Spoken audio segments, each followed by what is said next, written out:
Taşarı yurttan geliyor dediler. Türkmen uğurlu da. Taşarı yurttan mihmana geldi. Go very good.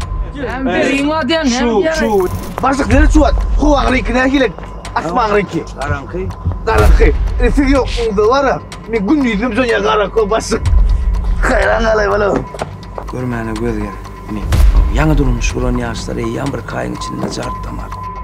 Yığırma diyen o sana. Kek var. Toyun karaman soğukluk kovu. Mihmalarım uğratıp karaman. Dahan. Ha. Sağ. Beğendin mi? Çay demledin mi? Çay demlenirken ecemden kalkma çay ver de. Ben de yedim çayını içtim. Koy çay. Nuri! Ay Nuri! Nurda o yura. Yura Nuri! Tabadren sunna şeylek Nuri! Ama senin kelleğini bir yerine mi?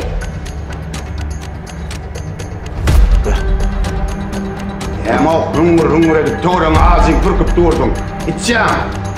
Candan önce sen çaktırırsın da. Burkan'ın yeri var ya. Dahan. Haklı başını ye. Karışık yağla verir.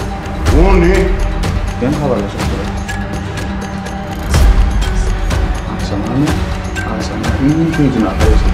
Onu falan var ya. Tamam. Bak. Bilme gerek durmadı bak. Bana ne molyan mı? Var diye. Ne mi ya gayrı ma Aykan'ı? Han agrar.